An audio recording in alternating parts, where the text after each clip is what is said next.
Classic time Yusuf Punjabi ਤੁਹਾਡੇ ਨਾਲ। ਔਰ ਜਦੋਂ ਤੇਰੀ ਦੁਨੀਆ ਤੋਂ ਪਿਆਰ ਟੁਰ ਜਾਏਗਾ,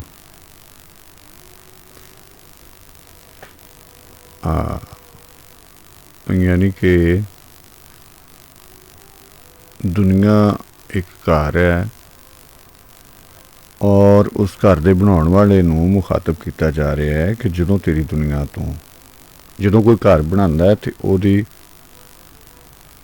ਖੂਬਸੂਰਤੀ ਵਾਸਤੇ ਬਹੁਤ ਸਾਰੇ ਲਵਾਜ਼ਮਾਤ ਹੁੰਦੇ ਨੇ, ਬਹੁਤ ਸਾਰੇ ਇੰਤਜ਼ਾਮਾਤ ਹੁੰਦੇ ਨੇ, ਬਹੁਤ ਸਾਰੇ ਉਹਦੇ ਵਿੱਚ ਅਸੀਂ ਚੀਜ਼ਾਂ ਲਾਉਂਦੇ ਹਾਂ ਉਹਨੂੰ ਬੈਲੈਂਸ ਕਰਨ ਵਾਸਤੇ। Interior decor. ਪਰ ਸ਼ਾਇਦ ਅਸੀਂ ਇਹਦਾ ਅੰਦਾਜ਼ਾ ਨਹੀਂ ਲਾ ਸਕਦੇ ਕਿ ਜਿਸ ਨੇ ਏਡੇ ਚਾਵਾਂ ਨਾਲ ਘਰ ਬਣਾਇਆ ਤੇ ਉਹਨੂੰ ਹਮੇਸ਼ਾ ਆਬਾਦ ਵੀ ਰੱਖਣਾ ਚਾਹੇਗਾ ਔਰ ਸੋਹਣਾ ਰੱਖਣਾ ਚਾਹੇਗਾ। ਪਰ ਇਹਦੇ ਨਾਲ ਗੱਲ ਜੁੜੀ, ਕਦੀ ਕਦੀ ਗੱਲਾਂ ਨਿਕਲ ਜਾਂਦੀਆਂ ਨੇ, ਕਦੀ ਕਦੀ ਜ਼ਿਹਨ 'ਚ ਫੌਰੀ ਤੌਰ 'ਤੇ ਆ ਜਾਂਦੀਆਂ ਨੇ। ਹੁਣ ਰਸਤੇ 'ਚ ਆ ਰਹੇ ਸਾਂ, ਦੋਸਤ ਨੇ ਸਾਡੇ ਸਈਦ ਭੱਟ ਸਾਹਿਬ, ਅਤੇ ਅਸੀਂ ਗੱਡੀ 'ਚ ਸੁਣ ਰਹੇ ਸੀ ਮਿਊਜ਼ਿਕ, ਅਤੇ ਮੈਂ ਉਹਨਾਂ ਨਾਲ ਗੱਲ ਕਰ ਰਿਹਾ ਸੀ ਕਿ ਉਹਦੇ ਅਰੇਂਜਰ, ਉਹਦੇ ਸ਼ਾਇਰ ਕਿਸ ਕਦਰ ਕਮਾਲ ਸਨ। ਜਦੋਂ ਅਸੀਂ ਉਹ ਗਾਣੇ ਸੁਣਨੇ ਹਾਂ ਤਾਂ ਖਾਸ ਤਰ੍ਹਾਂ ਦੇ ਟਰਾਂਸ ਚਲੇ ਜਾਂਦੇ ਹਾਂ ਅਸੀਂ। ਉਹਦਾ ਮਤਲਬ ਤਮਾਮ ਚੀਜ਼ਾਂ, ਉਹਦੇ ਲਿਰਿਕਸ ਤੋਂ ਲੈ ਕੇ ਉਹਦੇ ਮਿਊਜ਼ਿਕ ਤੱਕ, ਉਹਦੀ ਕੰਪੋਜੀਸ਼ਨ ਤੱਕ, ਇੱਕ ਇੱਕ ਚੀਜ਼ ਬਈ ਕਮਾਲ, ਜਿਹਦਾ ਕੋਈ ਜਵਾਬ ਨਹੀਂ ਹੈ। ਦੁਨੀਆ ਨੇ ਤਰੱਕੀ ਕੀਤੀ, ਯਕੀਨੀ ਤੌਰ 'ਤੇ ਸਾਡੇ ਕੋਲ ਇਸ ਵੇਲੇ ਬਹੁਤ ਸਾਰੇ ਸ਼ਾਇਰ ਵੀ ਨੇ, ਲੇਕਿਨ ਕੀ ਵਜ੍ਹਾ ਹੈ ਕਿ ਅਸੀਂ ਗਾਣੇ ਅੱਜ ਵੀ, ਜਿਹੜੇ ਰੂਹਦਾਰ ਲੋਕ ਨੇ, ਜਿਹੜੇ ਕੋਈ ਸਮਝਦੇ ਨੇ, ਮੌਸੀਕੀ ਨੂੰ ਸਮਝਦੇ ਨੇ ਔਰ ਮੌਸੀਕੀ ਦੇ ਨਾਲ ਉਹਨਾਂ ਦੀ ਰੂਹਦਾਰੀ ਹੈ, ਅੱਜ ਵੀ ਪੁਰਾਣੇ ਗਾਣੇ ਕਿਉਂ ਪਸੰਦ ਕਰਦੇ? ਯਾਨੀ ਕਿ ਅਸੀਂ ਹੁਣ ਸ਼ਾਇਦ ਬਹੁਤ ਕਹਿ ਲਵੋ 1% ਹੈ ਸਾਡੀ ਜਿਹੜੀ ਕਿ ਲਿਸਟ ਹੈ ਕਲਾਸਿਕ ਟਾਈਮ ਦੀ, ਕੋਈ ਉਹਦੇ 'ਚ ਅਸੀਂ ਨਵਾਂ ਗਾਣਾ ਸ਼ਾਮਿਲ ਕੀਤਾ ਹੋਵੇ, ਨਹੀਂ ਤਾਂ ਅਸੀਂ ਮਜ਼ਾ ਲੈਂਦੇ ਹਾਂ ਪੁਰਾਣੇ ਗਾਣਿਆਂ ਦਾ।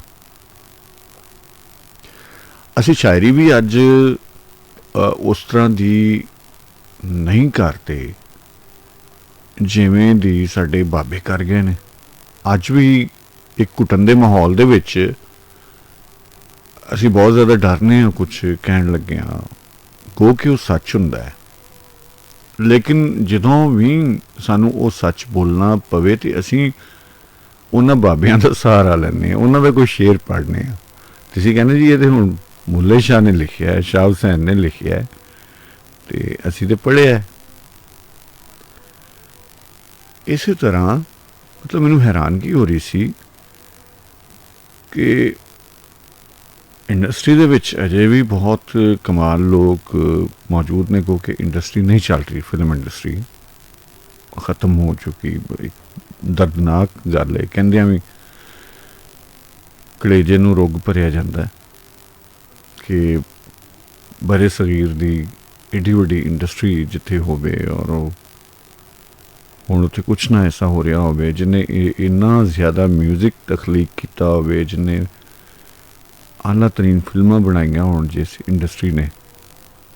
ਹੁਣ ਕੀ ਹੋਇਆ? ਹੁਣ ਨਾ ਉਸ ਤਰ੍ਹਾਂ ਦਾ ਮਿਊਜ਼ਿਕ ਅਰੇਂਜ ਹੁੰਦਾ ਹੈ, ਉਹਦੀ ਮੁੱਦਤ ਜ਼ਿਆਦਾ ਤੋਂ ਜ਼ਿਆਦਾ 10-15 ਦਿਨ ਜਾਂ ਮਹੀਨਾ ਹੁੰਦੀ ਹੈ, ਉਸ ਤੋਂ ਬਾਅਦ ਨਹੀਂ ਸੁਣਿਆ ਜਾਂਦਾ, ਲੋਕ ਨਹੀਂ ਸੁਣਦੇ। ਇੱਕ ਬੂਸਟ ਹੁੰਦਾ ਹੈ ਔਰ ਉਹ ਜਿੰਨੀ ਜਲਦੀ ਇੰਝ ਕਰਕੇ ਬੂਸਟ ਖਿਲਰਦਾ, ਉਸੇ ਤਰ੍ਹਾਂ ਹੀ ਉਹ ਸੁੰਗੜ ਜਾਂਦਾ, ਉਨੀ ਤੇਜ਼ੀ ਦੇ ਨਾਲ ਹੀ ਵਾਪਸ ਚਲਾ ਜਾਂਦਾ। ਕਿਉਂ ਨਹੀਂ ਹੋ ਪਾ ਰਿਹਾ? ਯਾਨੀ ਇਸ ਤਰ੍ਹਾਂ ਦਾ ਕੁਛ ਹੋ ਹੀ ਨਹੀਂ ਰਿਹਾ ਜਿਹੜਾ ਸਾਨੂੰ ਟਰਾਂਸ ਲੈ ਜਾਵੇ। ਜਿਵੇਂ ਕਿ ਅੱਜ ਵੀ ਅਸੀਂ ਪੁਰਾਣੇ 70s 60s ਦੇ ਗਾਣੇ ਅੱਜ ਵੀ ਸੁਣ ਲਈਏ, ਬੜਾ ਸੁਨਹਿਰੀ ਦੌਰ ਸੀ, ਅਤੇ ਆਪਣੇ ਆਪ ਵਿੱਚ ਸਾਨੂੰ ਪੂਰੀ ਤਰ੍ਹਾਂ ਲਪੇਟ ਲੈਂਦੇ ਨੇ, ਬਾਹਰ ਨਹੀਂ ਨਿਕਲਣ ਦਿੰਦੇ। ਖਾਸ ਕਰਕੇ ਲੌਂਗ ਰੂਟ 'ਤੇ ਅਸੀਂ ਜਦੋਂ ਜਾਈਏ ਤਾਂ ਇੱਕ ਪੂਰੀ ਸਾਡੇ ਕੋਲ ਲਿਸਟ ਹੁੰਦੀ ਹੈ ਜੋ ਅਸੀਂ ਇੰਜੋਏ ਕਰਨੇ ਆ ਆਪਣੀ ਗੱਪਸ਼ਪ ਦੇ ਨਾਲ ਨਾਲ। ਇੱਕ ਖਾਸ ਤਰ੍ਹਾਂ ਦਾ, ਯਾਨੀ ਕਿ ਕੁਝ ਰੰਗ ਐਸੇ ਨੇ ਜੋ ਰਾਤ ਨੂੰ ਤੁਸੀਂ ਲਾਓ, ਸੁਣੋ, ਤੇ ਉਹ ਜਿਹੜਾ ਰਾਤ ਦਾ ਰਾਹੀ ਹੈ, ਇਹ ਰਾਤ ਜਾਗਣ ਵਾਲਾ ਹੈ, ਉਹਦੇ ਜਾਗਣ ਦਾ ਮਜ਼ਾ ਦੋਹਰਾ ਤੀਹਰਾ ਹੋ ਜਾਂਦਾ ਹੈ। ਗੱਲ ਫਿਰ ਧਿਆਨ ਦੀ ਹੈ, ਹਾਜ਼ਰੀ ਦੀ ਹੈ, ਕਿ ਉਹ ਲੋਕ ਹਾਜ਼ਰ ਸਨ ਜਦੋਂ ਕੰਮ ਕਰਦੇ ਸਨ, ਉਹ ਗੈਰ ਹਾਜ਼ਰ ਨਹੀਂ ਸਨ ਹੁੰਦੇ। ਆਪਣੇ ਕੰਮ ਨਾਲ ਪੂਰੀ ਤਵੱਜੋ ਦੇ ਨਾਲ ਉਹਦੇ ਵਿੱਚ ਰਚ ਜਾਂਦੇ ਸੀ। ਇਹੀ ਵਜ੍ਹਾ ਹੈ ਕਿ ਉਹ ਸਾਡੇ ਵਿੱਚ ਰਚ ਜਾਂਦਾ ਹੈ।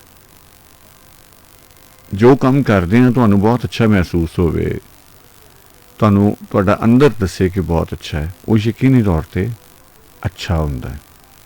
ਕਲਾਸਿਕ ਟਾਈਮ ਯੂਸਫ ਪੰਜਾਬੀ ਤੁਹਾਡੇ ਨਾਲ। ਇੱਕ ਹੋਰ ਵੀ ਮੈਨੂੰ ਗੱਲ ਚੇਤੇ ਆ ਰਹੀ ਹੈ, ਤੇ ਮੈਂ ਨਾ ਆਪਣੀ ਕਮੀਜ਼ ਦੇ ਕੰਨੀ ਨਾਲ ਗੰਢ ਦੇ ਲਾਂਗਾ ਤਾਂ ਕਿ ਉਹ ਨਿਕਲ ਨਾ ਜਾਵੇ। ਅੱਜ ਕੱਲ੍ਹ ਜ਼ੇਨ 'ਚੋਂ ਮੇਰੀ ਗੱਲਾਂ ਬਹੁਤ ਨਿਕਲ ਰਹੀਆਂ ਨੇ। ਬਦਾਮ ਦੁਬਾਰਾ ਖਾਣੇ ਪੈਣੇ ਆ, ਰੰਗ ਸੁਣਨੇ ਆ।